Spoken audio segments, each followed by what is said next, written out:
මම දකින්නේ මේ ගීතය සහ සුනිල් සරත් පෙරේරා කියන්නේ දෙදෙනෙක් නෙමෙයි එක්කෙනයි. පෙර දිනයක මා පෙම් කළ යුවතිය සිය පුතු නලවනවා. ඔබේම ගීයක්. මේ ගීතය ගැන ඇත්ත තත්ත්වය අපි අද දැනගන්න කැමතියි. මම හිතනවා ඇත්තම සත්‍යයක් කල්පිතයකින් මම හිතනවා අලංකාර වුණ අවස්ථාවක්. සත්‍යයක් කල්පිතයකින් අලංකාර වුණ අවස්ථාවක්. ඒක මම හිතනවා මේක විවරණය කරන්නට යෑමද සුදුසු නැහැ කියලා මම හිතන්නේ. කෙසේ වෙතත් මම හිතනවා මගෙන් අහනවා සමහර මේක අද දුම්රිය මැදිරි වෙලත්. ඒ වගේම සඳහා සාදවලදීත් නිතර සංකතනයට භාජන වෙච්ච ගීතයක්. සමහරු කියනවා මේක පෙර දිනයක පෙම් කළ යුවතියක් ගැන කියවන ගීතයක්. තවත් සමහරු කියනවා මේ යුවතිය බිරිඳේ කියලා.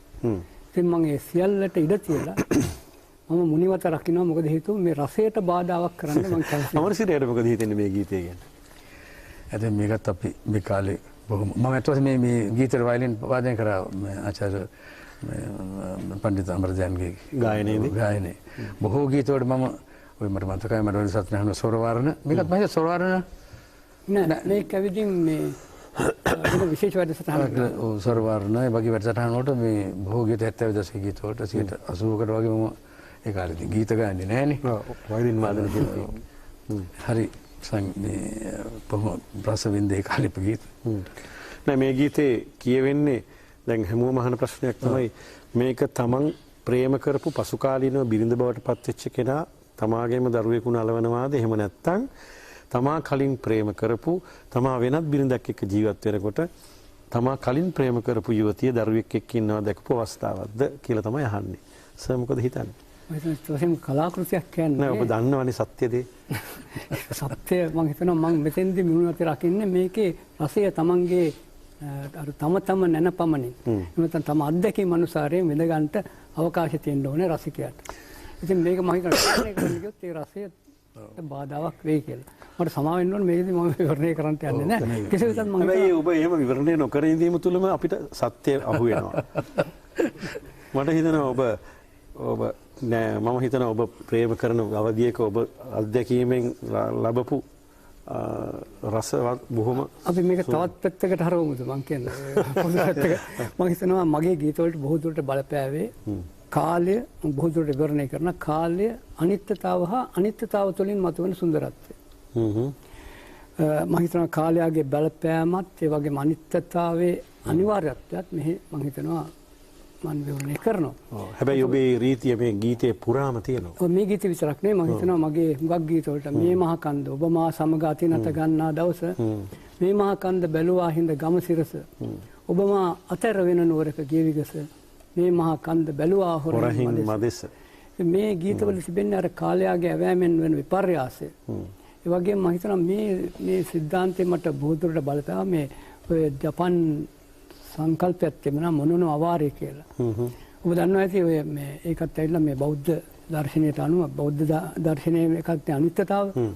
ඉතින් මම හිතනවා ඒකෙදී අර සකුරා මල පිපිලා පරවෙන්න ඉස්සෙල්ලා ඊට සැනකින් පර වෙනවා. ඒ රසය ලබන්නේ එහෙම නැත්නම් රස වින්දනය කරන්නේ කියලා තමයි ඒ සංකල්පය තුළ කියවෙන්නේ. ඒ කෙසේ වෙතත් මම හිතනවා මට පුළුවන්කම ලැබුණා මේ ගීතය තුළින් අලුත් විදිහේ අර්ථ බැලීම් රාශියක් කරන්න භාෂාත්මක වශයෙන්. මේකෙදි තැනක කියනවා මම කියන්නේ මන් දුක් විඳයි කියලා. නොකානොබ්බේ දුක් විඳ අතීතය මට සිහිවුණා කියලා. අතීතේ දුක් විඳලා තියෙනවා මන් නෙවෙයි. ඒක ඔබේ අනිත් එක තමයි මේකෙදි මට නම් ඉන්නේ ගෑනු දරුවන් 4 දෙනෙක්. ඔව්.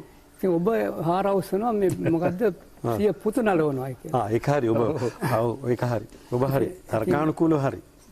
හැබැයි සර් දැන් ඒ අතීතයේ යුගයේ දුවටත් පුතා කියලා කියනවනේ ආදරේට. එහෙමත් කියනවා. එහෙමත් කියනවා. මම එහෙම කිව්වොත් සර් එකඟ වෙන්නේ නැද්ද? වාටිට කොට උත්තර දෙන්න කියලා මම කෙසේ වෙතත් මම හිතනවා පෙම් කළ යුවතිය සිය පුතු නලවනවා කියන එක තමත් මම හිතනවා අද හැමෝගෙම අනිත් ඕකට අලුත් විදිහ නිර්වචන එහෙම නැත්නම් විවරණ නැත්නම් අලුත් විදිහ අර මොනවද පද සංයෝජන අලුත් පද පද දාලා පද තියෙනවා. දාලා තිබුණා. එහෙම නැත්නම් versions කියලා. තියෙනවා. ඉතින් ඒකක් තියෙනවා පෙර දිනයක මා ලව් කළ හැසිරිය. ඔව්. තව එකෙක් දක්කනවා. ඒ පෙර දින පැත්තේ ඔව්. හැන්නේ. ඔව්. මගේම කලිසම් ගජේට ඇඳගෙන ඌ තව උගේ වගේ යනවා. අමරදේව මහත්මයා ඒකට දක්වලා කිව්වා. අනිත් එක විදලංකාර පැත්තේ තියෙනවා තව එකක්. ඒක මට වඩා දන්නවා අමරදේව මහත්මයාගේ නිසා කියනවා. මොකද්ද මට ඒ වචනත් මතක නැහැ. පෙර දිනයක මා පෙම්කඩ යුවතිය රටකජු විකුණනවා.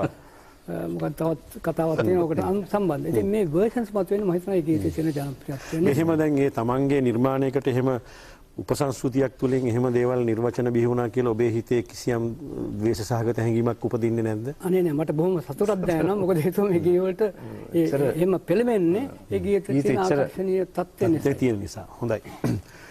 අමරසිරිය මේ ගීතේ මීට කලින් කොහෙදී හෝ ගායනා කරලා තියෙනවද? ගායනා කරලා නෑ. නෑ. එhmenan අපි මේ සංගීත කණ්ඩායමේ සම්පූර්ණ මුහුකුරා ගිය සංගීතයට යන්න කලින් මට ආසයි ඒකේ මුල් කොටස විතරක් මේ පියානෝව ගිටාරය මේ කිසියම් අඩු හඬකින් ඒ ඔබේ හඬ ස්මතු වෙන විදියට අහන්න. තිරදිනයක මාතෙන් කළ යුවතිය සිය පුතු නලවනවා මගේම ගීයක් නැලවිලි ස්වරයෙන් ඇතින් මතු වෙනවා.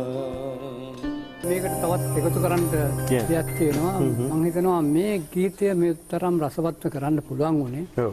අමරදේව මහත්මයාත් මේ භාෂා සංවේදතාව නිසා ඔහුගේ තිබිච්ච භාෂා සංවේදතාව නිසායි. මා කරපු මේ අත්දැක බැලීමට ඔහුගේ දායකත්වයත් ඉතා වැදගත් වුණා. අනිත් කාරණා තමයි මේකෙදී මම එක්තරා අවස්ථාවකදී සභාවකට ගියාම පස්සේ තරුණෙක් ප්‍රශ්න කරුවා මගේ. ඔබ මහා ධර්ම දේශනා කරනවා මේ ගීතයේ සාහිත්‍ය පිළිබඳව. ඔව්. නමුත් ඔබේ මේ ගීතයේ තියෙන ආඛ්‍යාන ස්වරූපයක් නේද කියලා. වාර්තා ස්වරූපයක් නෙවෙයිද කියලා. ඒත් ඔය ආඛ්‍යාන ස්වරූපයක ලියුණාට ඒ ආඛ්‍යාන ස්වරූපයකින් ඈත් කරන්ට මම පාවිච්චි කරලා තියෙන සංකේත. හිරු සඳු කියන්නේ කාලය පිළිබඳ සංකේත.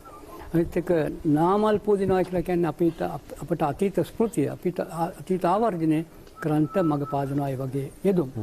ඉතින් මම හිතනවා මේ ගීතයේ තිබෙන භාෂාත්මක ප්‍රයෝග අවබෝධ කරගත්ත නිසා තමයි අපේ මහත්මයාට ඒකට සම්බන්ධ වෙන්න පුළුවන්. ඔහුගෙන් වෙච්ච සාධාරණ ඒකාගත නිසා. හොඳයි. ඒත් එක්කම මේ ඔය ඔබ මතක් කරපු හින්දා මට මතක් වෙනවා මම මේ සුනිල් සරත් පෙරේරා මහත්මයා එක්ක මේ මෑත මාසයකට වගේ ඉස්සෙල්ලා මේ කලා කටයුත්තක යෙදලා ඉන්නකොට මේ ගීතය ගැන කතා කළා.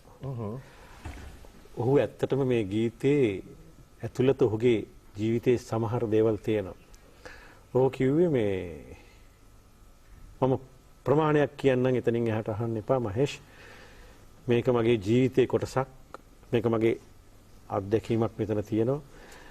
මම එහෙම විඳලා තියෙනවා. ඉතින් මට කිව්වනේ එතනින් එහාට අහන්න එපා කියලා. ආයි දවසක හම්බුනනම් මම ඊටු කොටස අහගන්නවා.